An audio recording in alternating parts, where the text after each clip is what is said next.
So anyway, I got good liberty then, and finally was set to, got orders to the USS Hope.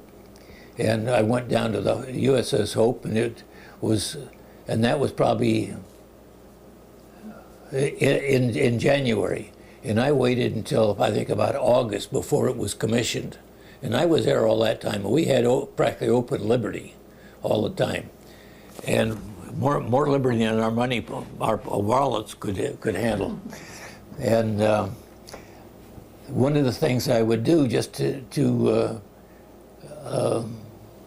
have something to do that was different, they had the shore patrol officer there would say, I need some volunteers, and what do you got? And they'd say, well, we need somebody to go chase a prisoner. And what it meant was that they give you one time they gave me a ticket on a train and meal tickets and everything, and I went aboard, took this train probably to Salt Lake City, went to the police station there, picked up a prisoner, some guy was probably AWOL, and I put him, I had berthing above, and so I put him in the top bunk, and I don't know whether I handcuffed him or not, but I had a pistol and handcuffs and everything, and I thought I was really something. But anyway, then I brought him back to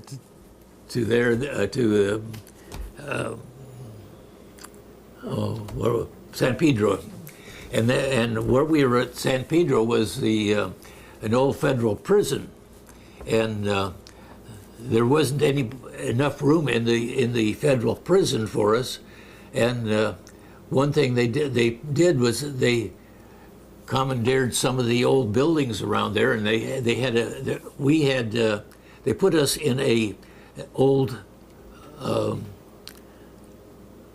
like a grocery store, I think it was. It wasn't too big, but it had a shower and a stall and stools and so forth in it, and where they had bunks there already, and we were there, and we'd walk from there all the way down to the prison every morning and be mustered in, and then they'd say, okay, you're free, or no, we need volunteers to do this or this, and I want you to be this. So people got taken, not because they volunteered, but then when you're in the Navy, you volunteer whether you want to or not. And so then we were allowed to go aboard the ship, and well, it was still being worked on, and mainly by women. And we would go aboard, and there was a chief, Lilly. He was a chief shipfitter, and he had come up through the ranks on a repair ship, and he'd been in the sheet metal shop. And he didn't know anything about ship fitting, really. All he knew was sheet metal work. But he knew also that he had that he was also in charge of the damage control party. And so he would get us together, and he'd say, okay, come on, we've got to learn where the fire main is and where the cutout valves were before they close up the ceiling, because he still hadn't put the sheet metal up there. So we would walk around, and we'd go down the corridor. I don't know how many of us were there, about 8 of us maybe at that time. And there was a guy named Woodcock, and he was a ship fitter, and he and I became good friends. And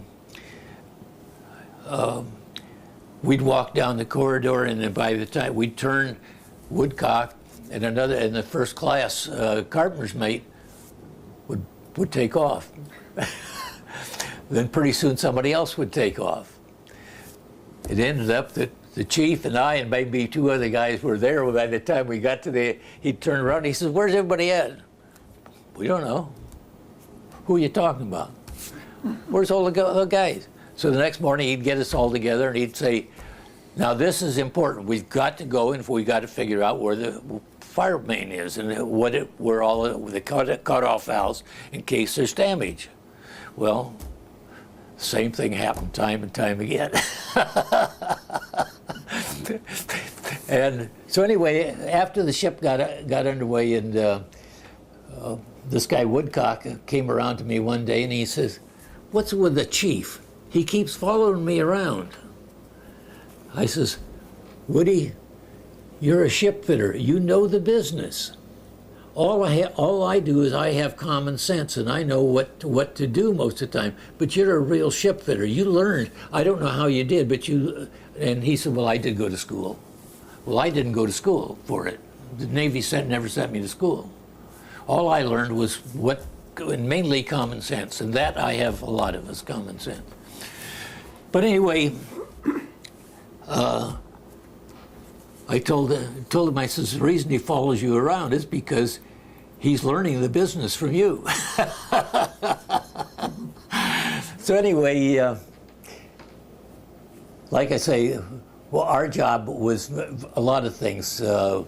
We were in charge, like if the ward needed more keys for their ward, we would go ahead and make keys for them. And there was a key code on the keys, and you could almost look at the key code and say, okay, that's how this key was supposed to go. It was very simple. And so anyway, that was one of our things. Another was repairing the ship. Another job was when the ship got underway and when it come into port, we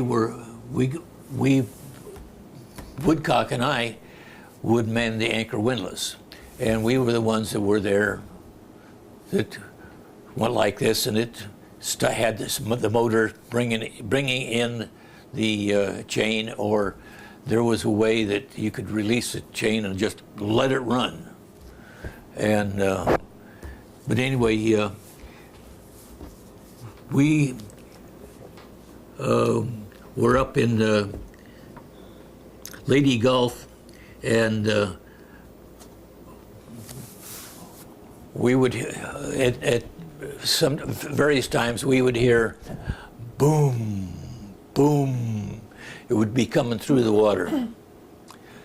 Somebody was dropping depth charges, and the Army just couldn't take it. They almost missed their pants at times, I think. And so anyway, one day we were up there, and we saw a plane coming towards us, and he dropped a torpedo. But he was so far away, the skipper had all sorts of time to evade that torpedo, and it just went way past. We were already past it when it went behind us, and of course everybody thought, "Oh man!" But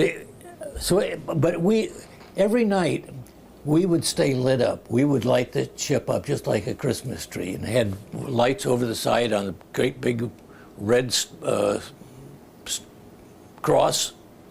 And we had green and white. The whole ship was painted white, and it was like I say, every night we would go out. We'd stay away from the fleet, and we'd be out there.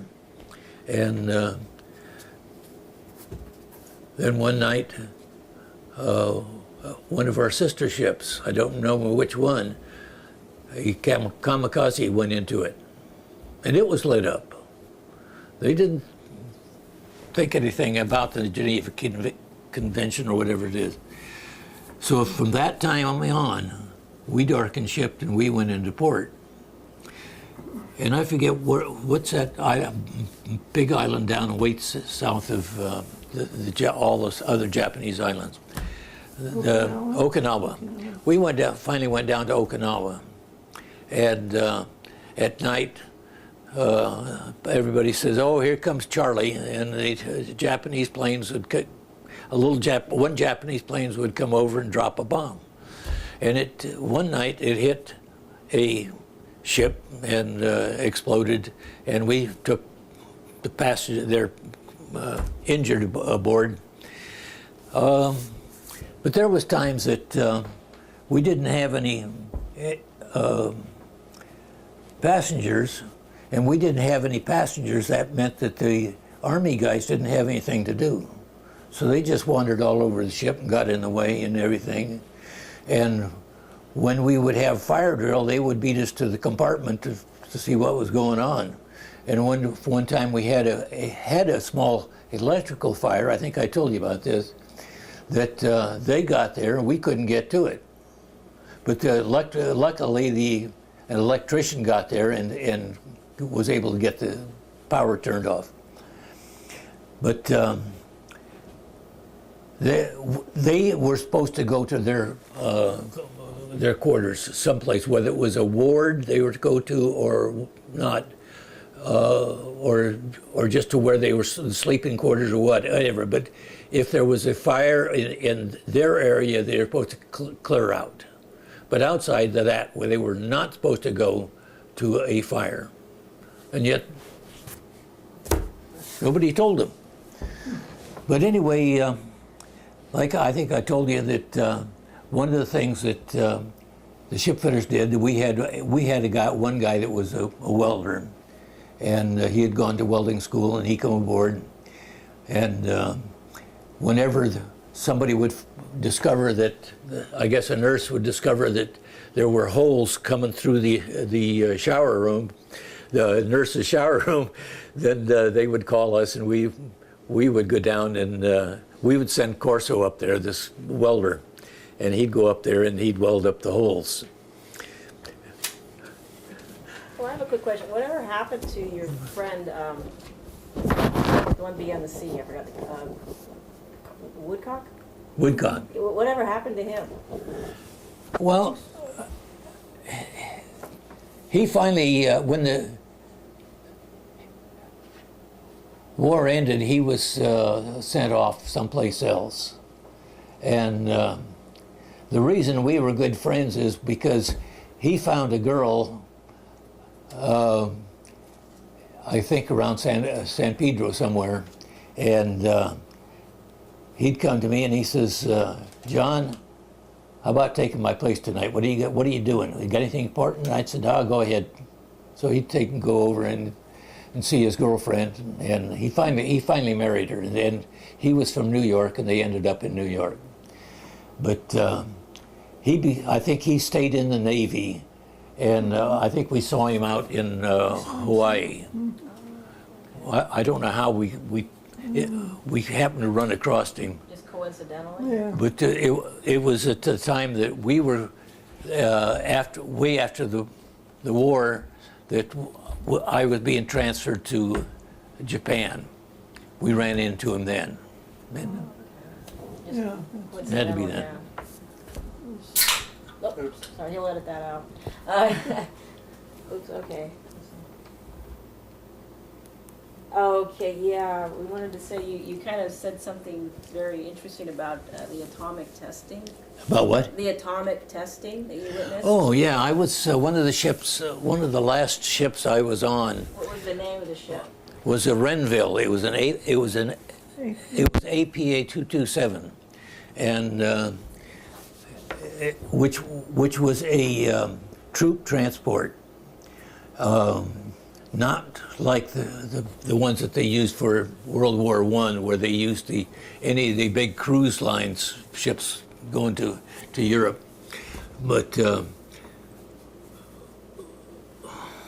where did I look? We went out, Huh? looked at bombs. Oh, anyway, it was